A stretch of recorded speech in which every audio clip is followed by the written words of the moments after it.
Hello guys, welcome to my channel Parus global bytes. আজ আমি আপনাদের সাথে বাড়িতে পিওর ঘি কী করে তৈরি করা যায় সেই রেসিপি শেয়ার করব। বেশি ঝামেলা না করে কী করে বাড়িতে পিওর ঘি তৈরি করতে পারবেন সেটাই বলবো আজকে আপনি। এখানে দেখুন আমি প্রায় 15-20 দিন ধরে এভাবে দুধের থেকে সর তুলে ছেঁকে জমিয়ে ফ্রিজে রেখে দিয়েছিলাম। এখানে প্রায় 500 গ্রাম সর আছে। আমি এই সরগুলোকে হাতা দিয়ে একটু চটকিয়ে নিয়েছি। এইবার এই সরগুলোকে মিক্সার জারে অল্প অল্প করে ভালো করে পেস্ট করতে হবে। এইরকম স্মুথ পেস্ট তৈরি করতে হবে। এখন এই সরগুলোকে আমি ঠান্ডা জলে ডুবিয়ে রাখবো। আমি আগে থেকেই ফ্রিজে প্রায় 2 লিটার জল রেখে দিয়েছিলাম, কারণ ঠান্ডা জলে এই সরের পেস্টগুলো দিলে খুব সুন্দর জমাট বেঁধে থাকে। আর এইরকমই ঠান্ডা জলে আমি এইসব সরগুলোকে ভালোভাবে প্রায় 5 থেকে 6 বার ধুয়ে নেব। ভালো করে ধুতে হবে যতক্ষণ না পরিষ্কার জল বেরোয়।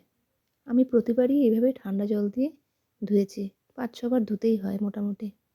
একদম বাটারি স্মুথ কি সুন্দর জলে ভেসে আছে। এইবার আমি সরগুলোকে একটা কড়াইতে ট্রান্সফার করব। ভালো করে ধুলে ঘিয়ের পরিমাণটাও অনেকটাই বেশি হয়।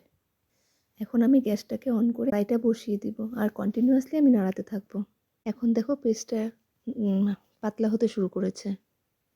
এখন দেখো গরমের সরগুলো পাতলা হয়ে ফেনিয়ে এসেছে। এইভাবেই আমি 15 থেকে 20 মিনিট হাই ফ্লেমে নাড়াবো। তারপর আস্তে আস্তে যখন তেল ছাড়তে শুরু করবে তখন ছাকাটা আলাদা হতে শুরু করবে। এখন দেখো অনেকটাই ঘি বেরিয়ে গেছে ছাকার থেকে। এখন আমি আরও 5 মিনিট জাল দিব। এখন ছাকাটা আরও ডার্ক হয়ে যাবে। এখন ফ্লেমটা কমিয়ে আমি আর একটু সময় নাড়াবো। এবার দেখুন ঘি তৈরি হয়ে গেছে। এইভাবে ডার্ক করে জাল দিলে তখন ঘি অনেক দিন পর্যন্ত ভালো থাকে, নষ্ট হয়ে যাওয়ার চান্সেস থাকে না, তবে বেশি দিন স্টোর করতে পারবেন। এরপর গরম অবস্থাতে একটি ধুতির কাপড়ে ঘিটা ছেঁকে নেব। যতটা সম্ভব গরম অবস্থাতেই চেপে চেপে ঘি বের করে নেব, নইলে ঠান্ডা হয়ে গেলে আর ঘি বেরোবে না, জমাট বেঁধে যাবে। তারপর একটি কাচের বোতলে গরম অবস্থাতেই ট্রান্সফার করে নেব। দেখুন হয়েছে না অসাধারণ। এখানে প্রায় 250 গ্রাম ঘি তৈরি হয়েছে।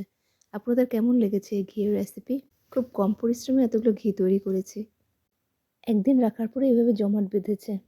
দেখেছেন, দেখতে যেমন ভালো হয়েছে তেমন গন্ধটাও হয়েছে দুর্দান্ত। আপনিও সেম প্রসেসে বাড়িতে একবার ট্রাই করে দেখবেন। বাজারের কেনা ঘিও ফেল পড়ে যাবে, সবাই খুব প্রশংসাও করবে। আপনারাও কি বাড়িতে এভাবে ঘি তৈরি করেছেন? প্লিজ কমেন্ট করে জানাবেন। Bye bye, take care.